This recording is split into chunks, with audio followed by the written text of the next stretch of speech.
65 toss power trap. That might pop wide open, Reds.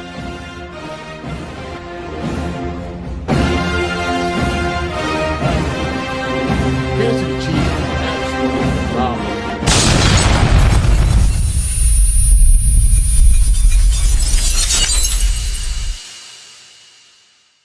What's up, everybody? Welcome back into another episode of the TPT podcast. We are back after a little bit of time away. I was out at the hospital for a little bit, but I'm doing a lot better. And of course, with me, as always, doing an amazing job. Give it up for Zach, everybody. Zach, how you doing? I'm doing great, man. Life is beautiful. You know what I'm saying? Yes, sir. There's many blessings. So today's been a good day. How about you, man? You're doing well, man. Doing well.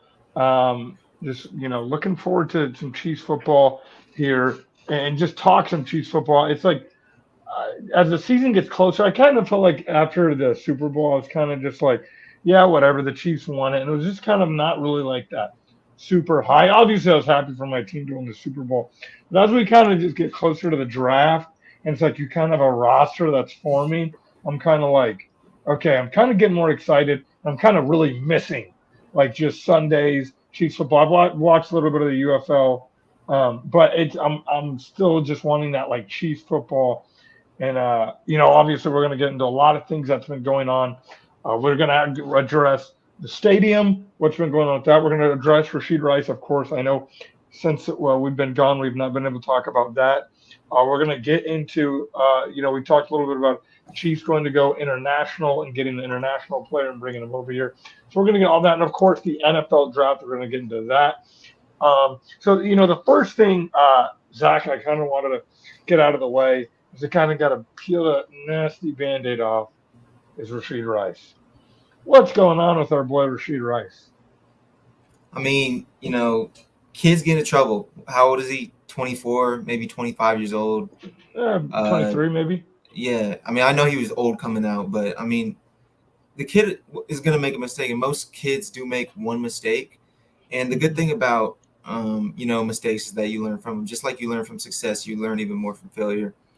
And so if he really has a good head on his shoulders, he won't get in any trouble like this again, because this really has put a lot of stuff into jeopardy. If the accident had been worse, he could have gotten Henry roast. He could have been exiled from the league and put in prison. Right. And so he really is lucky that it turned out how it did. And so if he's as smart as he had come off before this incident, he'll learn from it. Maybe get a few game suspension, but I mean, what's a suspension? So yeah, I think that, and that's the thing I think that'll be addressed. Is I'm seeing some people say a season. I'm seeing some people say. I've even had some people, in some of our chats and some of my lives saying he should be banned from the NFL. I don't think anything that extreme should take place. I don't think he should get a whole season ban. Because I think he should get 4 to 6 games. I think that's what it's going to look like. Some people say, he'll only get like 2 games maybe. No, I think he'll get 4 games. That's my prediction. If you look at some similar other cases, it'll be that. Obviously, now if he gets charged with a felony, it could be more. It could be like 8 not to 9 games. But if it's kind of all handled outside of court, and he kind of just like, hey, those 6 or 7 people that were involved, here's a new car, kind of again handles it outside of court and is able to settle things with people, and he doesn't have to do any jail time, which I don't think he'll do jail time, period. But if he doesn't get charged with something, which he most likely will, but just nothing extreme, I think it's going to be 4 games. But that being said, yeah, it was dumb. What he did was very dangerous and very dumb. I'm not going to sit here just because he's a player that played for my favorite team, because if he was a Joe Schmo in the street and that was a video that came out, I'd be like, this guy's an idiot. This guy's dumb as hell doing something like that. If he was a Raiders player, like Henry Ruggs, I didn't make fun of Henry Ruggs because of the situation where it was very sad. But I'd be, bashing him and saying, that was a really dumb thing to do. Yeah, I'm going to sit here and absolutely say I love Rashid Rice. He's my favorite Chief, probably one of my favorite Chiefs, probably more than Mahomes. But it was very stupid of him to do. And again, I think he will learn from this. Like we said, he's 23, maybe 24. He's very young. He's our age. He is our age. We do stupid stuff all the time. So yeah, I think he should be suspended. He should be fined. He should be suspended. He has to be held accountable.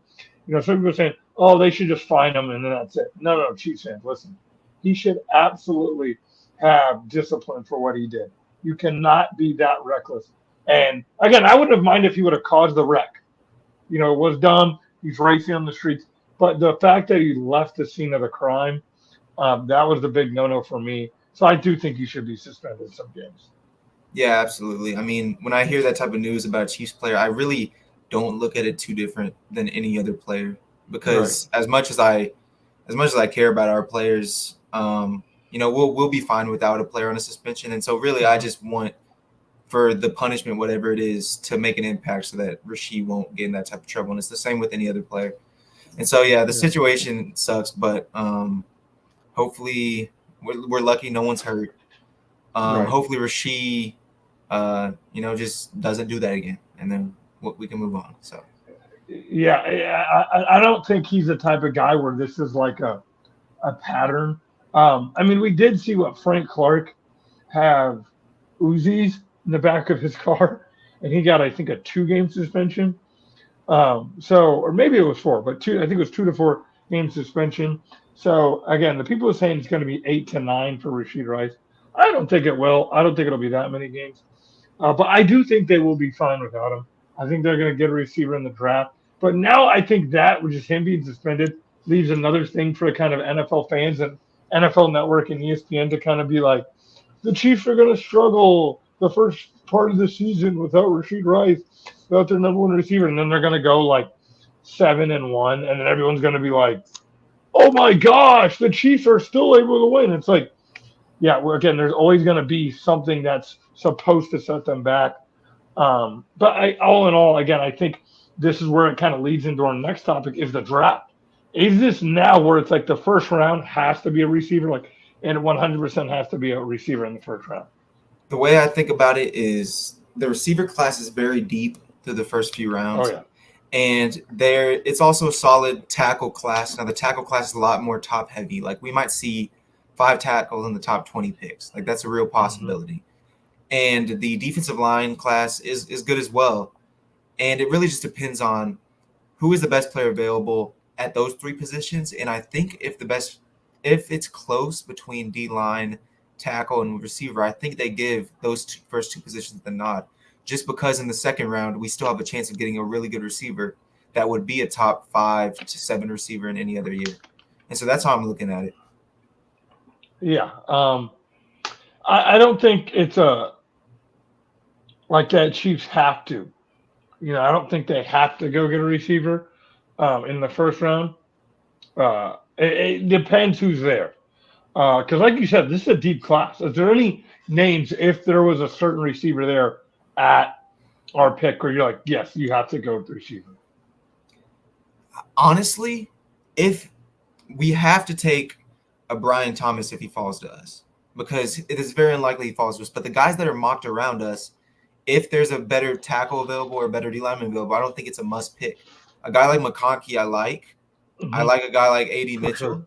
But are they must picks over the other positions of needs? I don't know. So like a guy like Brian Thomas would fit that mold, but I've seen him mocked a lot too, even as early as Cincinnati, which is in the mid-teens, I believe.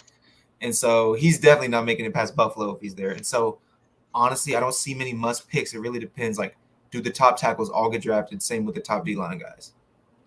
Yeah, and like you said, there's some teams that are starting to really show now that they need a receiver. Obviously, you have Buffalo. I think New York could be a team. You have the Bengals. If they trade T. Higgins, they're a team that's going to need. I know T. Higgins requested a trade, so they're a team that could potentially be looking for a receiver. Chargers absolutely need a receiver. Broncos. There's several teams that are ahead of us that need receivers and teams that could trade above us. So, yeah, you could have it where a lot of just the really good receivers are out of the first round. You don't want to reach. So if there's a guy you can get in the second round, get him in the second round. Like you said, a lot of people are fascinated with Xavier Worthy. Are you on that train? No, I'm not. I mean, I am on the train of him as a player. Okay, but we're at pick 32, and I think there are guys that are better than him that we could fall to that range. And so for that reason, I'm not thinking about it at pick 32, and he's going to be gone before our second round pick. That's for sure. And so really, it's not me not being a fan of him as a player. It's more just like he's not in our range if we're trying to get the best value at our 32nd pick. And so, but one thing I do want to point out is like how quick the league can shift when it comes to like, I mean, if you look at the Bills and Chargers last year, those are two probably top 6, 7 receiving cores, depending on Right. if you're counting how good Stephon Diggs was at the beginning of the year versus the end of the year. Right. And now they're probably the two worst receiving cores in the league. And those are Right. two of our biggest rivals, at least rivals in the sense of like Right. they're in our conference and they have good quarterbacks. And Right. so, and now we have Rice and Hollywood, and we'll probably pick up another guy in the first couple of rounds. And so that's just a blessing because, man, like I Yeah. dreaded going against Mike Williams and Gabe Davis, and they weren't even the best receivers on their teams. And so now we don't even have to worry about that for those two teams. So Yeah, it's kind of weird. It's almost like some of these teams, and again, I think the Houston Texans, we all saw the news. Stephon Diggs going to Texans. I want to kind of get your opinion on that. It's like, to me, obviously, I sit there and I'm saying, oh my God, that's Texans are going to be a good team. But do you have that like worry about the Houston Texans? I do. I do about as much as I did for the Bills going into this year. I would pick us over them every time. But, I mean, CJ Stroud, I knew it coming out. I saw him in that national semifinal game, and I was like, he is the most accurate quarterback that's come out in a while. He is underrated athletically where people think he's not that type of running quarterback because he doesn't run in college. But he's proven that he actually has the athletic ability to do that if he needs to. And he really – there's been a lot of plays last year where it's like this guy looks like Mahomes with him extending the play and throwing off bounds, off his back foot. I love CJ Stroud. He's probably my second favorite quarterback behind Mahomes right now. And I do look at them, but I look at it more as like I like this team. I'm glad that we have some more competition rather than the Bengals and Bills. I hate Josh Allen and Joe Burrow especially Josh Allen, because it's like whatever we do, it seems like he's able to pull out something. So I think it's like, obviously, I think like you said, I think the Bills, I don't know if they're at this point, as we speak right now, I don't see them being a playoff team. Even the Bengals, in the way that division is stacking up right now, if they do end up shipping T. Higgins off, they're another team where it's like Joe Burrow really has to showcase what he is as a quarterback, like Josh Allen does this year, because it's like you're kind of just working with like, obviously you're working with Jamar Chase, but you're kind of working just with a bunch of leftovers at that point, and rookies. And while these other teams are all kind of taking a step up, and that's how I kind of feel it is.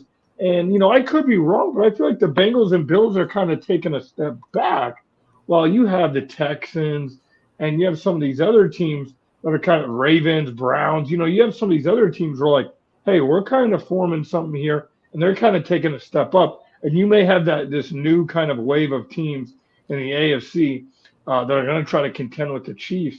And I think the Texans are that team. I think they're maybe a year or two away because I don't think just necessarily Stephon Diggs, as good as Stephon Diggs is, he just has not been the dominant guy he's been in the playoffs and the big moments. He just disappears, but he's still gonna, obviously, it's another layer of talent for the Houston Texans. And even again, you still have the Jags in that division if they are healthy. They were 8-2 last year before they kind of got those injuries. That they can kind of make something for themselves too. They just got to stay healthy.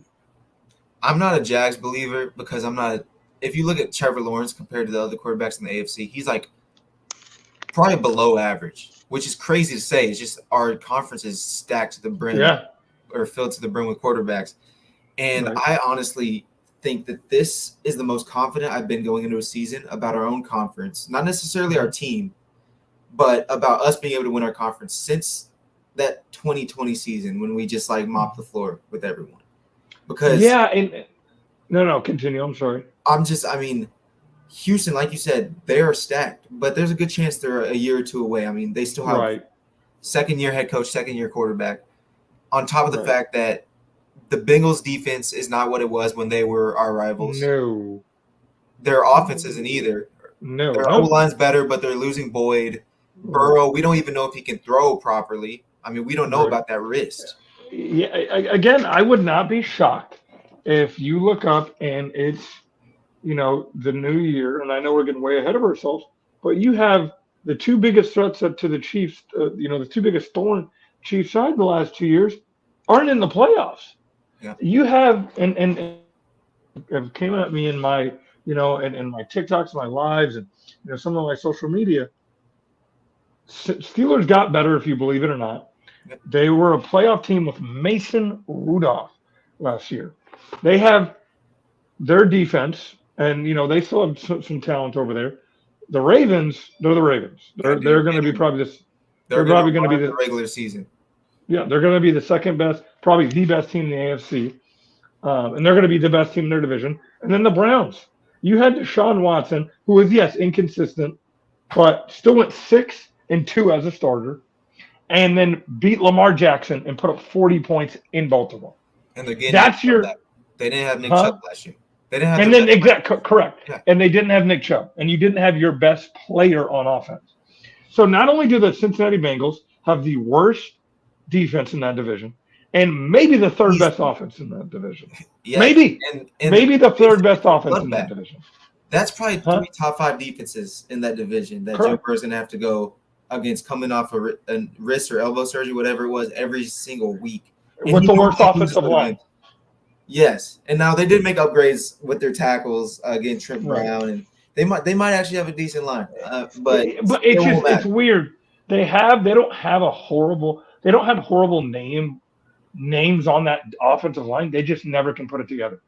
I don't know what it is. I think it's because it's the constant the reason why, again, the Chiefs, obviously they have talent on their offensive line, but and you see this with other offensive lines. You may look at an offensive line like the Bills. They don't have great names. They have they had Moose and they had Dawkins. And Dawkins. That's really it. But why are they still able to, play good football? Is because they've had that same offensive line for the last 5 years. Because those guys are able to, and that thing about offensive line, if you can have an offensive line, you keep, under the same umbrella for years, they're able to mesh. And that's why that first year that Chiefs got that new offensive line, I didn't think it was going to perform as well as it did. Because I'm like, it's a whole new offensive line. They're not going to know each other. That guard doesn't know the tackle. The center doesn't know the right guard. They're going to have to mesh. But they clicked like that, and that's very rare. So I think that's kind of the Bengals' problem, is the Bengals every year, they put $500 million. That's not an exaggeration. You can Google this, guys.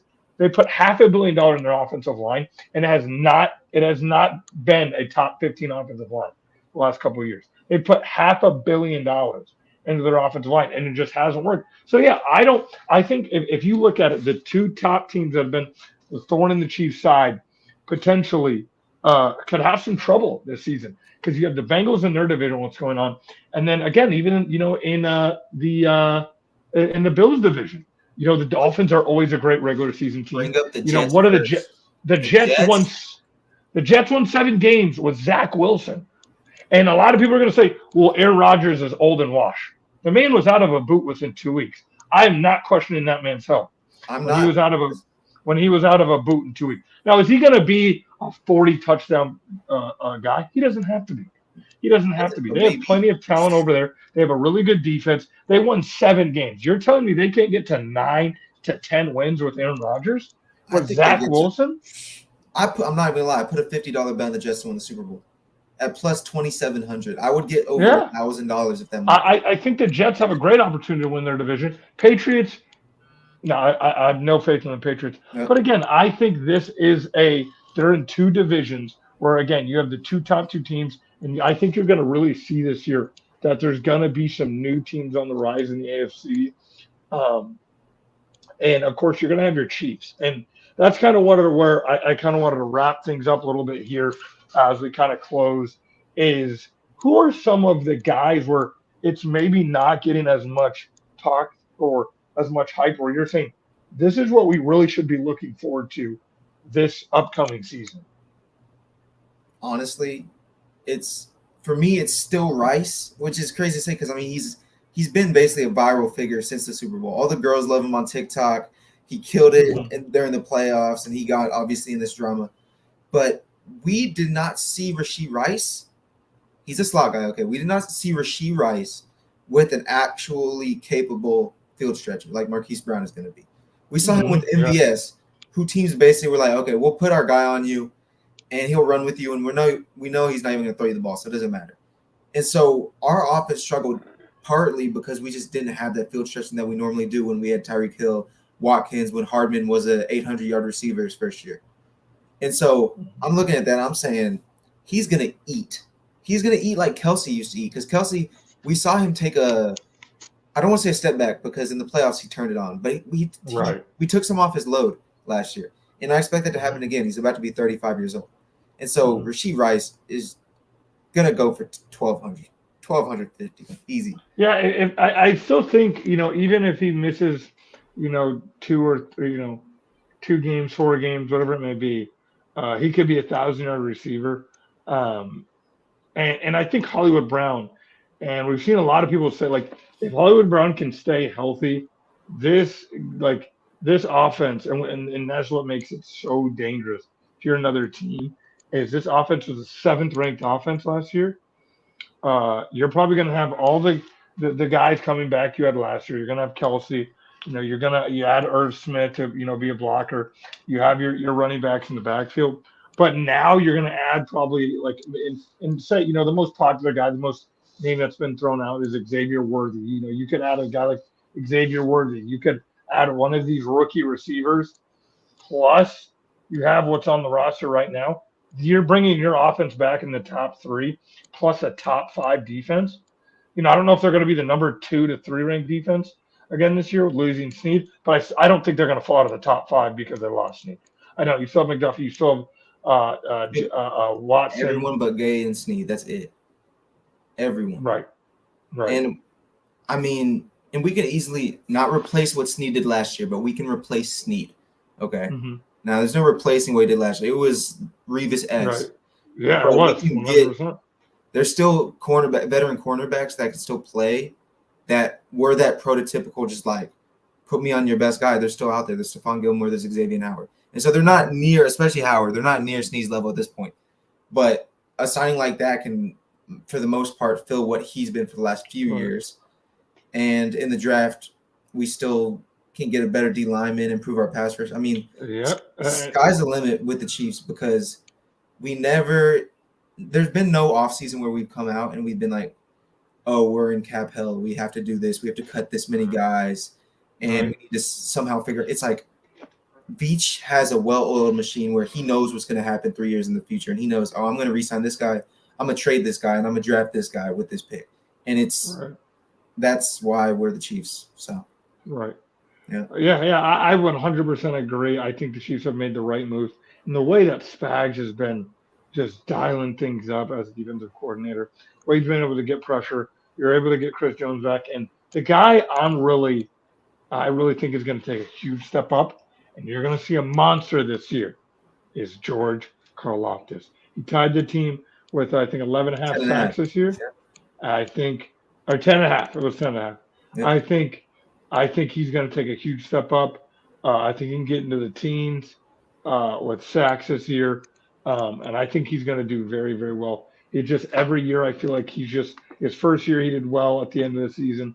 And now he's really starting to find his groove with Chris Jones out there and some of these guys. I want to see Momenahue back. I think he's still with the Chiefs. I think he signed a 2-year deal. Yeah. I think he's still with the Chiefs. If he comes back healthy, I think – and we've got to remember, he missed 6 games last year, and when he came out, he had 5 or 6 sacks on the season, so he played very well.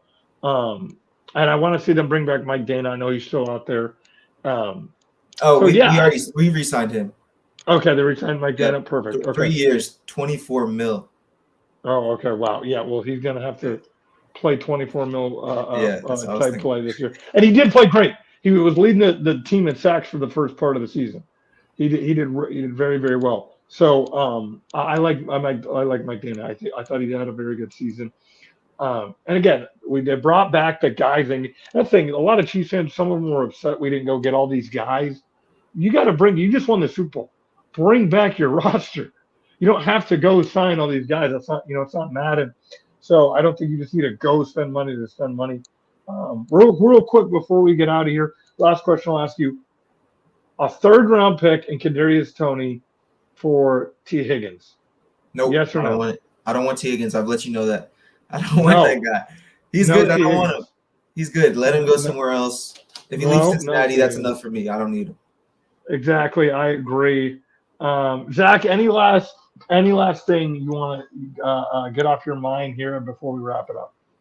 Oh yeah, we're gonna have the best special teams unit in the NFL next year. We forgot. Yes, let's talk about that. What is your thoughts on we got a man from overseas. We got a little British man coming over, and he's about to be all pro his first year. Yeah. What's he gonna do? Is he gonna take the football down and score some touchdowns? Yeah. Okay. Maybe not some touchdowns. He's gonna get us to the 30-yard line a lot. We didn't talk about this either. UFL. If anyone watches the UFL kickoff, what do you think of the new kickoff? It's gonna be fun. I mean, I love it. Yeah, I love it. Part of the game, and we got a rugby guy who's used to just running into piles of people immediately. We're gonna have the best kicker in the league, just like we did last year. We're gonna have the best punt returner in the league with Kadarius Toney focusing primarily. Yeah, you got to stay focused, Kadarius. Yeah, and we're gonna have the best kick returner with a Reese Zamitz, aka Lee Summit. Yeah, I like that. Yeah, I like that. You know what Lee Summit is, even though you live in Florida. Yeah, no, I know Lee Summit. I know. Yes, sir. You may have to get that rolling with him. That's like a terrible nickname. I saw it online. It's terrible, but I'll use it for ironic purposes. Yeah, if it's not out there, then you need to start maybe copyrighting it or something. Maybe it's like they call them the Lightning. I'm excited for it. If anyone watches the UFL, basically the kickoff rules are different. It basically essentially makes the kick returner. There's no touchbacks. So it makes the kick returner take the kicks out.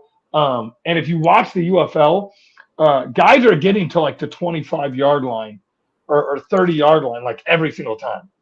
And then that's their 30-yard line. Not like, they're getting to like the opponent. No. They're getting to literally their own 30. Like they're taking them back almost every single time. It makes I don't know what it is, how that's set up, but it's very effective.